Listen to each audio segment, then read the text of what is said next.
Good morning, Nick P. Coach Nick P. How are you doing today? I'm doing great, Happy thanks. Friday. Yeah, it's a Friday, and everybody always uses the expression, "Happy Friday." It's great to have Friday, and in my line of work, it's if I don't have to work on Saturday, it's great to have a Friday. Is this weekend a big weekend?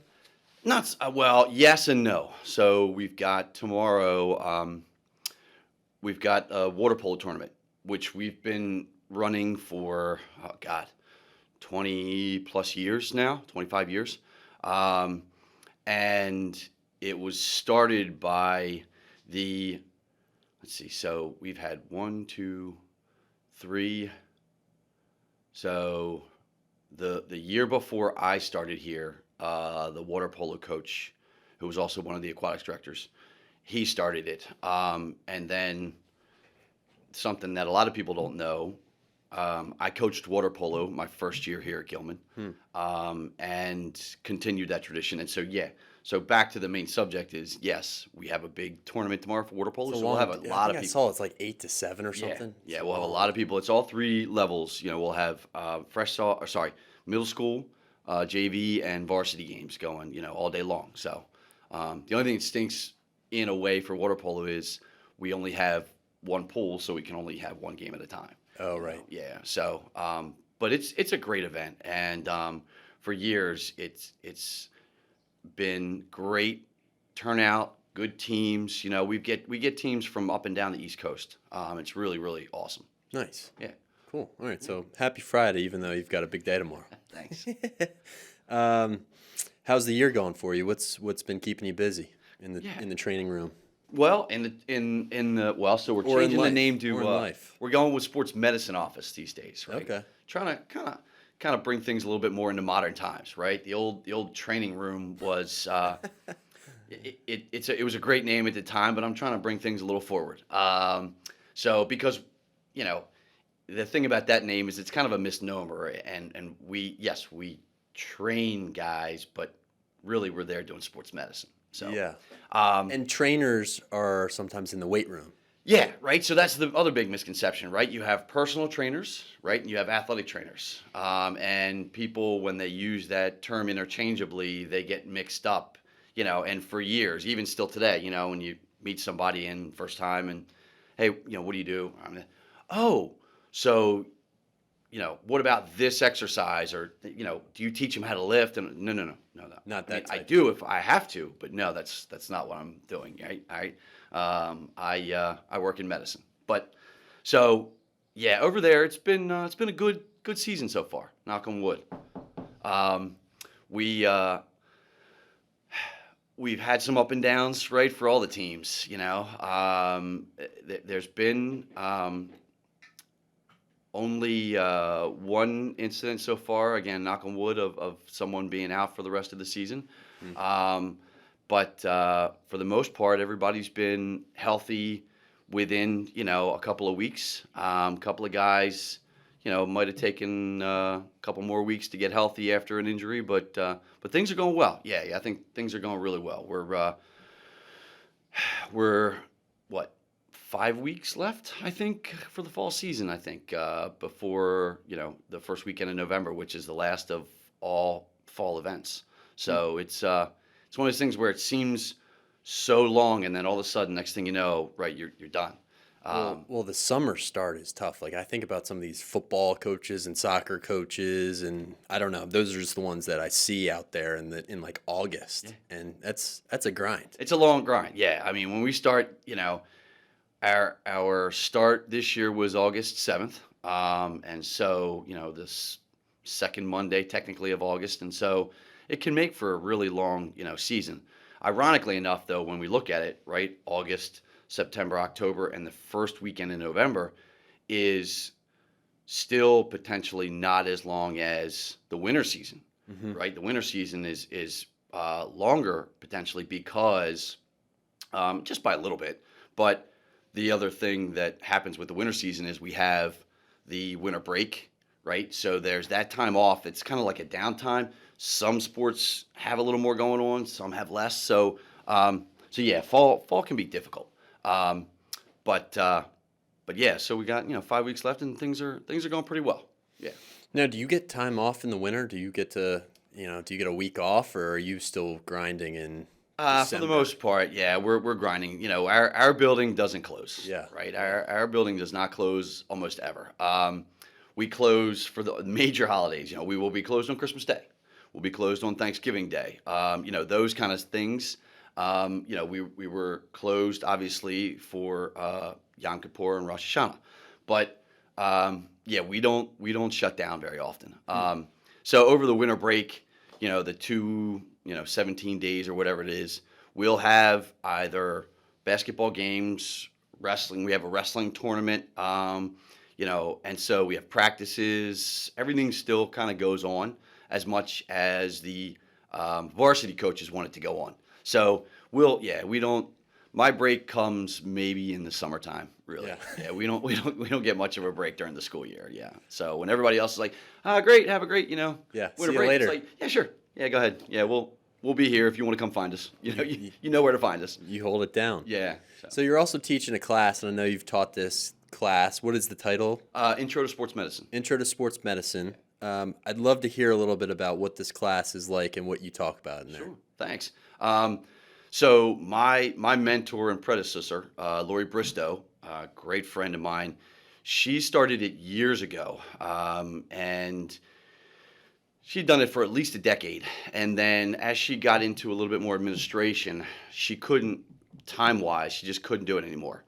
And with my class schedule, I was teaching more lower school PE at the time, so I couldn't necessarily pick it up either. So it was out of circulation for probably, I'd say probably 8 years, 7 years. And then about 5 years ago, 6 years ago, I really just, I was moving a little bit out of the lower school PE realm, doing less classes there. And I just thought it was a perfect opportunity for me to get it going again. Because in the office, the boys, we talk about that stuff all the time. And there are some who are actually, interested in the knowledge. So I thought, well, why not? Let's do it. So year one, I had five seniors. It's a senior elective. And I did it only as a second semester class. And after year one, I had some interest in the girls wanted to take it. So I opened it up after year one to the girls as well. And ever since then, I capped it at 12 students, but ever since then, I've had 12 students, every year.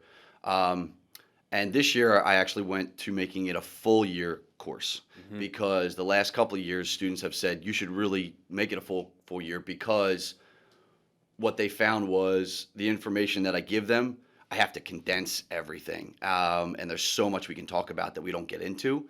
And so I took their advice and made it a full year course because it gives us more time to just discuss things. A perfect example is yesterday for class, each student had to research an energy drink or a sports drink and ingredients, things about it. And then we just spent, and that was not off topic because we're in nutrition discussing it now, but I had never done that before. So now we spent the entire class just basically going through sports drinks and energy drinks. And that was fun because you learn a lot and the kids learn a lot about those sort of things.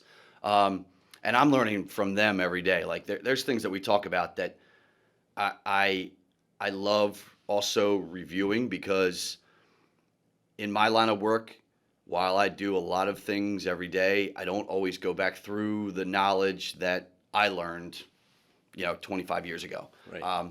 So it's a great course, and it's like I said, senior elective. I've got 3 girls from Bryn Mawr, 3 girls from Roland Park, and then I've got this year I have 5 boys because one of the boys, I guess I don't know if I scared him away or what. Day 0 he was in class, and then he's gone. after that he was gone. So but yeah, so it's great, and I love doing it. So is it students who want to do sports medicine, or is it like a broad, is it a health class? Like, what are you are you learning anatomy of the human body? What is the focus of it? Sure. So there are some students in it. I'd say about 50% of the students are looking at a medical degree of some sort going on. Some are looking at sports medicine, some are looking at general medicine, some are not sure what medicine, but they want to go on to medicine. Um, I've had some years I've had, more athletes who just want to learn about what's been happening to them and what's, what injuries they've had and the things that have happened to them. Um, but yes, we cover all topics. It's primarily focused on sports medicine, but I will say that we get into a broad range of topics. That's the thing about sports medicine. I don't want to even hint that it's like gen med, right? What we would say, but at the same time, we do cover a broad range of topics.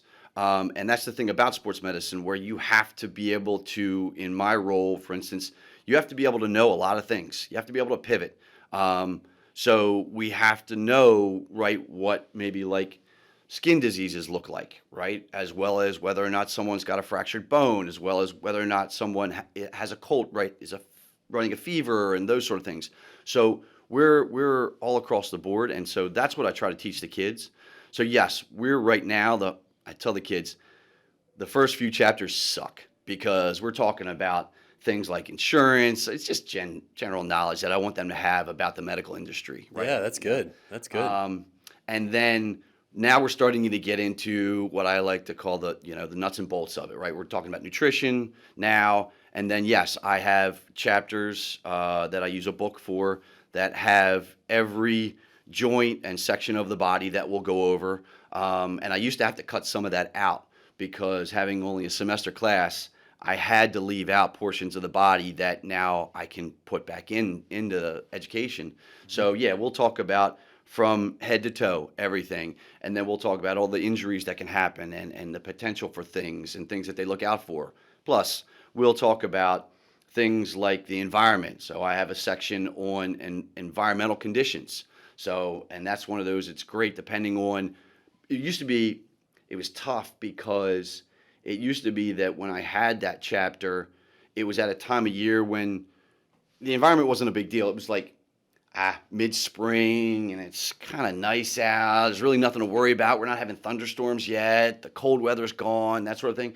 But now what I'm able to do is throw that into the winter part of this class, which is when I'm going to go over it. And we can talk about what the cold weather does to things, right? And then I can come back when it starts to warm up and we can, talk about the warm weather part of it. So I've got a lot more options. But yeah, it's I would say sports medicine is the primary thing. But at the same time, when you say sports medicine, there's a lot of topics that fall under that. Yeah, it's pretty cool that you can kind of pick and choose and talk about what you think is most important for them. Yeah, it's great. So I just had Chase in my leadership and character class, and we had Keenan Olku-Steiner in there talking to them about college, his experience, leadership, leaders he's been around. I just let the students ask questions. And one of the things that I wanted to talk about, because I think seniors in high school need this knowledge, and I don't know if you teach this in your class, but dealing with alcohol. Like when they go to freshman year of college, alcohol is everywhere. You're not allowed to technically, but we know what goes on college campuses. You're going to be drinking a lot, probably, most likely. Do you guys talk about that in your class? And like, what's the message for seniors in regard to alcohol? Yeah, it's tough. When we get to, I do kind of dip into that subject a little bit because we talk about things outside of nutrition that can affect your body, right? That you ingest or put into your body. Drugs, right? Alcohol. So we do have an area where I discuss that and I get into that with them. And it's a good topic. I haven't been able to spend as much time on it, like I said, as I've wanted. Mm-hmm. And this year I'm going to be able to spend a little more time with them, assuming, right, they can buy into the conversation, right? That's the thing. And I think most days I'm able to get them, to buy into what we're discussing and have conversation about it versus me just lecturing. Look, nobody wants to sit there and listen to me talk, right? So, it's one of those things where I try to talk and then get, them to talk with me. So that's one of those where I think from year to year, depending on the senior class and who's in my class, it can be a very productive conversation. and we can deep dive on it. And then there are some years where some of the guys just girls, they talk very little about that sort of subject. The guys are the ones that I'm getting most of that feedback from. But yeah, there's years where they don't want anything to do with it. So, But I think it's such an important topic before you go to college because, I don't know how much we talk about. I know that we have wellness, like we have meetings with our wellness teachers here, and that we have classes like ours that offer this. But I think as seniors in high school, it's very important because when you go to college, you're just on your own. You can do whatever you want, and you've never maybe had that freedom before. And if you're not careful, like if you don't know your limits, you could do something really dumb. Like I know people, I was telling my class this, there were seniors who were committed to Harvard on the lacrosse commits. Yeah. And when I was there, they came for the official visit. They had an overnight visit and they had too much to drink. And they went to the pizza shop at late night pizza to get a bite. And they said something stupid in line and someone heard them say it. They complained to the school, and they were just crossed off the list. it's tough. And it's like that's a life-changing decision because you just drank too much. Right. Yeah, I think we do. I think Gilman does a pretty good job. Hey, we could always do better. There's no subject that we can't say, hey, no, we're the best at this, or we can't do better, because we can do better for sure. I know for the seniors, juniors, they do. Basically, there are nights where they have every class, freshmen, sophomore, junior, seniors, they come for certain subjects, right? And they have those students and parents come for certain subjects that the school has presenters, speakers, right, that come. And one of those subjects is drugs and alcohol. And I know that the hard part is teenage boys, it's you get a mix of totally all out on it or the others in the spectrum all in on it. And the problem we run up against is if you can't draw them into that conversation, it doesn't matter what you say, right? You can show them all the graphics in the world and all the things, and you can tell them all the things that you know and what you've been through and all these things. It doesn't matter. If they're not drawn into the conversation and they don't care, they're done. It's like another thing that we battle a little bit that's more and more now, which is single sport, right, specialization, right? So getting off the topic of alcohol, going into that same realm, right, a few years ago, we tried to have some conversations where one of our local physicians, who's also our team physician, Dr. Terry McCambridge, she came and gave a talk with Armand Tagzadeh, Dr. Tag, and they came and spoke about sports specialization. We invited any upper school and including middle school parents that wanted to come. And of all of those few hundred students, if we had 50, really? 75, that was a lot. And the problem is when you're trying to get to the people who need to hear the message, you either have to force them to listen, which then forces them to fight against you, or if you give them the option, sometimes they don't want to hear the message, and so it makes it just as hard. So I know we do a decent job of, talking about alcohol, and I know so we have a new person who has been here with us now for, this is a full year and a half now, Miss Bessie Oster. She's doing a phenomenal job, I think, of reworking and integrating and bringing everything together as far as our health education. So I think she's going to do a fantastic job. I have a feeling that she's going to really bring that a little bit more in the forefront. And I do think that, when it comes to the drugs and alcohol, we can do a better job, but it's just a matter of trying to figure out that path. How do we get there? Yeah, that's true. So sports specialization is interesting because I'm sure you have a unique viewpoint on all of that because you see all the injuries from overuse. Yeah, it's tough. I mean, Again, my friend, mentor, predecessor, Lloyd Bristow and I, we started railing on it years ago. And it goes against everything, not everything. I don't want to say everything. That's a big word. It goes against a lot of what Gilman preaches, right? Gilman has always preached the multi-sport athlete. And I don't even want to say three-sport athlete. Let's just say multi-sport. And that's the way Gilman has built its model of athletics. And the problem we're getting into in this world is we're the outlier, right? There's less and less of the Gilmans of the world when it comes to that sort of a student athlete.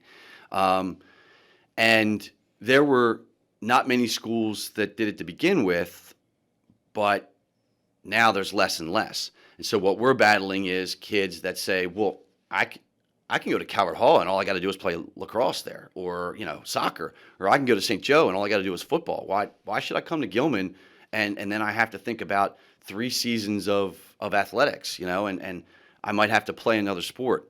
So we're battling that part of the mentality, and we're trying to educate the kids still to say, look, you can do one sport, and that could be your primary focus. Yes, absolutely.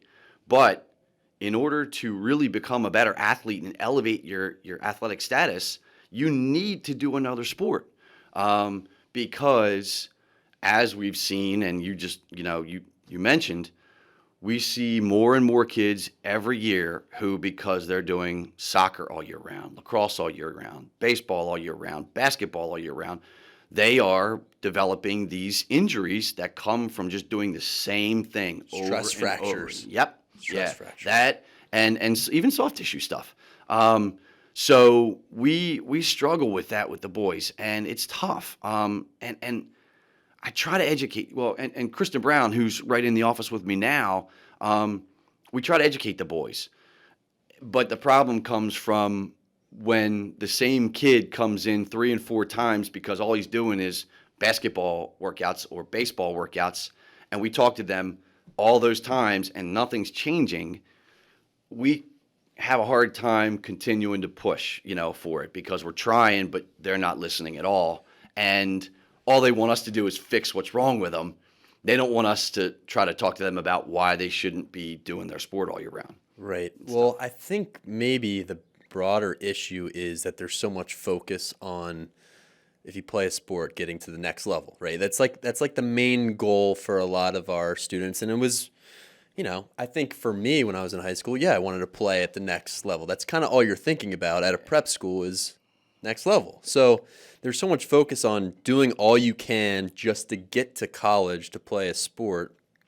But there's not enough, I don't think, perspective on, you play a sport in college for 4 years. That's it. Like that, and that's all the time. It's like a full-time job. You never stop. Talk about overuse, right? You're just doing the same thing for 4 years straight.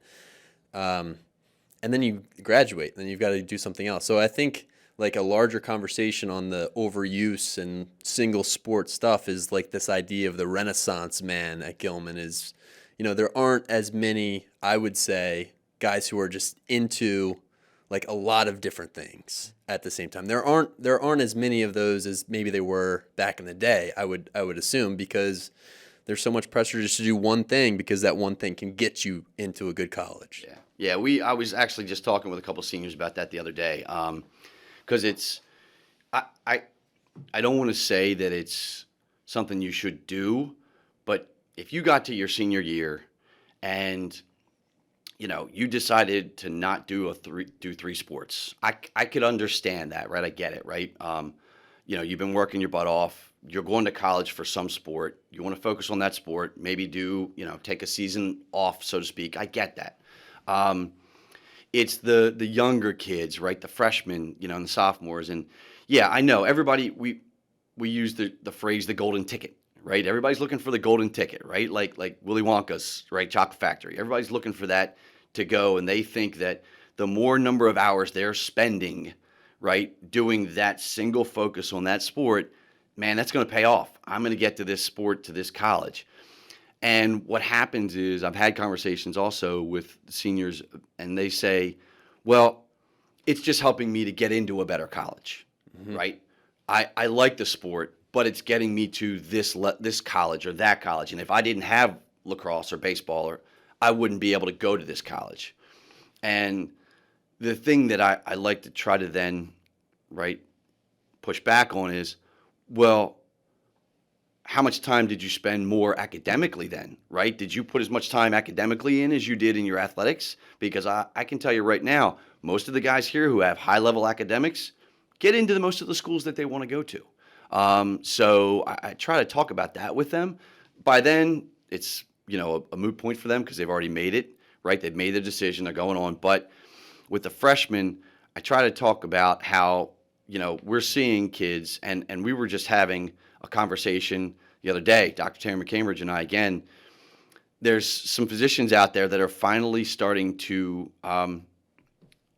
get disgruntled, let's just say, because they're seeing so many issues now, more and more in their office of 13-year-old, 14-year-old, 15-year-old kids who are laid up for 4 and 5 weeks because all they did was lacrosse, all they did was basketball, all they did was baseball. So that's starting actually, the medical community has always been behind, a multi-sport athlete, but I think now some of our orthopedic physicians are starting to really get upset, even though, right, as you know, injured people help pay their bills. They don't want to see the kids injured in the ways that they're getting injured. So it makes it difficult. And yeah, the mentality is tough, with that and talking to the kids, because I've always looked at it from a trickle-down method, effect, where you have college coaches that are saying to the public, yeah, we want a multi-sport athlete. But then I know some of those same college coaches are going to the kids, well, are you playing baseball all year round? Or are you, so it's talking out of both sides of their mouth sometimes. So college coaches, yeah, they love a multi-sport athlete if they're really good at all different sports and can play the one sport they need at their school. Yeah. Like, they don't care. They just want the best people to come. Yeah. Right? Yeah. Like, let's not pretend that, of course, yeah, multiple sports helps you, but at the end of the day, it's like, I want the best players on my team. Yeah. That's what they want. Because no matter what they say, look, the NCAA is a business, all right? College is not, maybe a business, depending on your perspective, but the NCAA, in my opinion, is a business, right? The NCAA is not out there, in my opinion, right, to really look out for the athlete as much as some people think. And college coaches need to win to keep their job. So if you play tennis all year round and you don't play other sports, but you're really good at tennis, like, I want you on my team. Yeah. Like, I'm sorry. Yeah, no, it's funny. We were having a conversation at lunch yesterday, and one of the coaches was talking about, he said something to one of the winter sport athletes who's a senior now, and he's going on to do Division I, and he said, what other sports have you done in your 4 years at Gilman? And he said, Coach, funny thing is, I haven't done really many, but I'm really good at this one sport. So, and it was kind of a, yeah, okay, you're right, but at the same time, still would be good for you to do some other sports. Yeah. Now, knock on wood, luckily that young man's been healthy for most of his time here at Gilman, doing that one sport. So it's been good. Mm-hmm.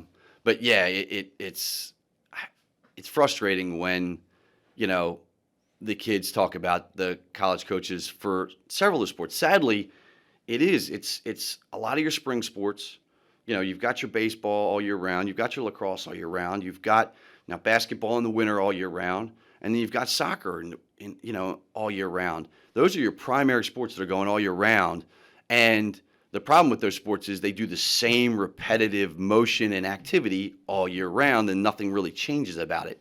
And I think that's the other aspect of what we need to look at is, if you're going to do this all year round, we don't want you to, but if you are, you really need to be working with someone who is changing what you're doing on a regular basis so that you're not doing the same things that cause you harm. Right. And I think, we don't have to belabor this conversation, but like the mental burnout is one thing. You're doing the same thing all year round. But, like when I was in college, we had a couple of years where we did this thing called pressure triangles every day. Yeah. So you've got a V cut in and then pop out, and you're just constantly cutting in lacrosse, And I'm thinking more long term about my life. Like I look at my dad who played lacrosse in college, Yeah. and you know, his ankles are all screwed up. He's sprained his ankle so many times. He's limping around, and it's because of all the same movements that you do. And I do yoga all the time now because I'm worried. Like, am I going to need a hip replacement from all the cutting I've done and the knee replacement? And Right.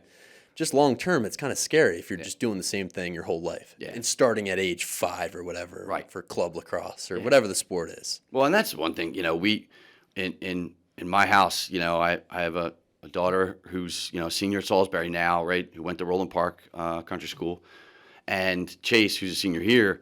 And our motto going through their athletics was, when you get to middle school, you are doing 3 different sports. So, and you're not doing any club until you get to a certain point, maybe in the upper, 7th, 8th grade, middle school, maybe even a freshman. And I'll never forget when Mackenzie started as a 6th grader at Roland Park. She had done soccer all of her life to that point, and she enjoyed it. It was good. But we actually forced her, because so many girls were going out for middle school soccer. We told her, "You're not allowed to. You have to go do field hockey." She hated us more than you can possibly imagine. Right, 6th grade girl, it's tough. But I think ultimately, in the long run, she appreciated that we did that for her, because she made some good friends on the team. She enjoyed a lot of time there. But I think with soccer, I don't think she might have enjoyed it as much because she had been playing it since she was 5 years old. Yeah. But then we also made her do, winter and spring sports, which she had never really done. She had done lacrosse in the spring a little bit, but we made her do winter and spring stuff. And then Chase was the same way. It was, hey, look, you're going to do 3 sports. Once you get to that certain point, maybe junior year or senior year, and you want to knock a sport off, okay, we're okay with that, because I didn't really think, either one of my 2 would want to play sports in college. I wasn't entirely sure, but at the same time, as they got to be sophomores, it was I like sports and I love playing them, but at the same time, I'm not worried about that in college. I'm worried about just going to college. Yeah. And so that was a little easier for us. But yeah, I mean, the burnout it's tough. I mean, it's so difficult. And we don't see many kids quitting who are good at the sport in the upper school, but you can tell based on some of the times that they're in our office with injuries that we're unsure of, that, okay, is this a mental situation, right? Psychological stress, or is this really physiological? And so that's where sometimes it can get difficult. And we see, I'd say there might be about 25% that we see throughout the year of that kind of a situation. Yeah. So. Yeah. I mean, it's an interesting conversation because I don't know if there's a quick fix to it, but it's just the world. It's the world of sports right now. It's sports. tough. So, Coach P, let's get to your book rec here. Yeah. What would you bring in for us? So it's interesting. So a few years ago, we had an author who came to Gilman and spoke. I think it was open to everybody. Pretty sure the Parents Association, but also I think it was open to everyone. Because of my schedule, wasn't able to make it. For one reason or another, we had something going on that I couldn't get over there. But I was very interested in it. And I think they even allowed, if you signed up to come, you got the book or whatever. So didn't get there. And then about a year or 2 ago, up in the athletics offices, the administrative offices, our new and current associate athletics director, I was in there talking to him in his office, and I saw this book sitting on his coffee table, and I said, have you read that? Can I borrow that? And so God love him, he said, yeah, go ahead, take it. It was great. And it's the kind of book that to me was very eye-opening. But the title is Caste, The Origins of Our Discontents. Hold it up to the Isabel Wilkerson. Here. Okay, great. What's it about? So Ms. Wilkerson actually, she's written several books, but what she did was she did a lot of research, and what she looked into is basically it's more than a class system in our country, and she used the word caste because she went around the world and she's gone to speaking engagements, been a person who's been to them as a listener as well. She's an educator. She's done a lot of different things, and she actually, one of the primary things she compared our country with and the way our caste or class system works is she referenced the country of India, where, and forgive me if I'm misspeaking about this, I do that a lot, but there is a caste system, and I think it might be centered around Buddhism, forgive me again, but where based on where you were born into the socioeconomic part of your country of living is set up by your previous life, so a reincarnation, sort of, okay? And so based on how you were in your previous life has decided how you're going to be reincarnated, in what form of life you're going to be, and what socioeconomic, status you're going to be in.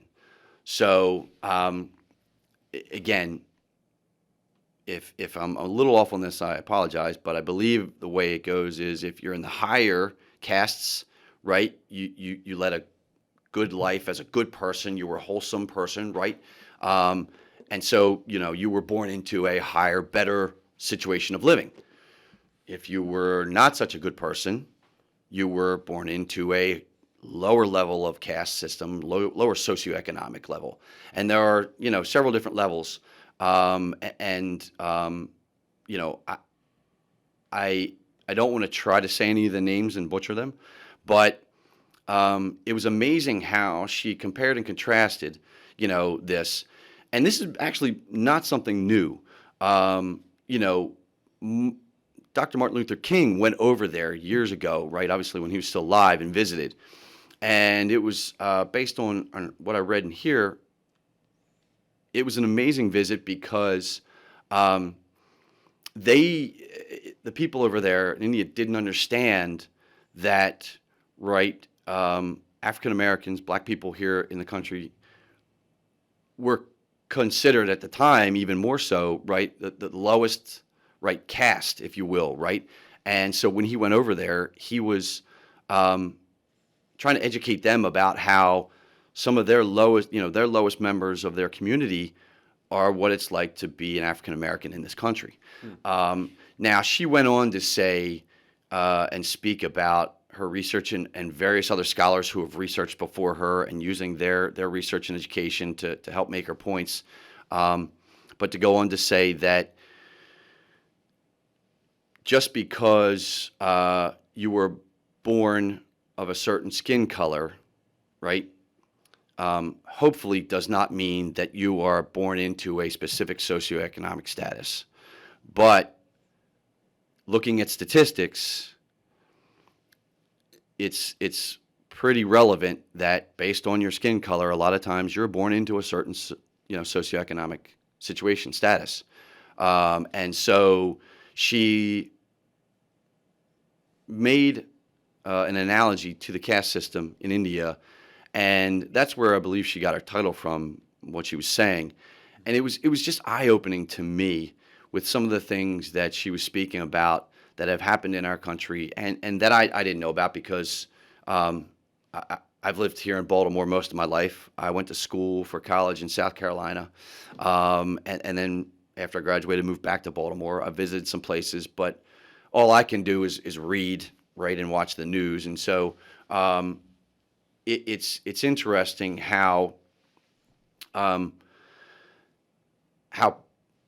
persons of color are treated in different places around this country, and even still today, all throughout the country. So I think what I loved about this book is how I learned that we as a country still have a long way to go, which I'm sure so many people, have said before and are still saying and know and realize. But even still, I think there are things from this book that if more people read it, it would be educational. Awesome. Yeah. All right, cool. Well, I'd love to check it out. I didn't know that this author visited Gilman. Mm-hmm. Yeah. I don't, forgive me for forgetting what year, but I believe, I thought it was pre-pandemic. Okay. And I could look it up, but at the same time, it was great that we were able to get her to come. Now, forgive me again if she didn't visit and maybe was on Zoom. I don't know, right? Forgive me. Counts as a visit. Yeah, right. So, but she did speak, Yeah. to the school. So, yeah. Well, if nothing else, I'd love to read a little bit more about Martin Luther King and how Gandhi influenced him for my leadership class that I'm teaching, because, those are two. And I find it interesting how leaders look to other, leaders who came before them or who are living at the same time and incorporate some of their values and just outlooks on life. So I think that would be a cool chapter if that's in this book. It is, yeah. His She visit to references India. it. Yeah, she references several different times, and there's not one specific chapter about it. She references it several different times throughout the book in various chapters. Okay. Yeah, it's great. Cool. Well, thank you for the rec. Yeah, And sure. Great. thanks for coming in today. Absolutely, this was great. It's funny. I was just not to, take away from you, but I was just talking with my coworker Kristen, Coach KB. I was like, you know what? We got to do a podcast. I said, her and I love to banter back and forth. I was like, it's one of those things where I don't know who would want to listen to us, but I would love to, get on and just sit down and talk and banter and have conversation and then bring on guests. And I think what you do is awesome. It's Thank great. you. I think it's really cool. And it's something that I've been, more and more interested in. And it's the kind of thing that I love. I do that though. That's the kind of guy I'm like, I love this. I want to do it. And then I just can't find the time to do something. And I'm like, all right, forget it. It's like one of the things we were talking about with the kids, the seniors. I told them, for about 4 years now, I've been building a list. I would like to start a first semester or second semester senior elective called Life Skills. Yeah. And, I've got about 8 or 9 different topics that the kids have brought up, anywhere from doing laundry to, changing a flat tire, to, retirement stuff, to bank accounts, So I'm trying to build that, and that's You and Same thing. Cesare should teach that class. that would be awesome. Both you Yeah, guys. absolutely. I don't care who. I'd who. join there. Yeah, it'd be great. So there are some things that I've talked about. I'm like, yeah, but then figuring out the laundry might be like, yeah, we can't go to my house to go to my laundry room to do laundry. So we gotta figure some of the logistics are tough, right? Hey man, So, I have I've got your old dryer. It's working out great. yeah, good, awesome. It shrunk some of my clothes. But Yeah, it did that to us too, man. It's the dryer. It wasn't us. It was the dryer. well, thank you, Coach P, for coming in. I appreciate your time. Thank you, Cesare. You're welcome. Thank you, Cesare. Thanks, Jake. All right.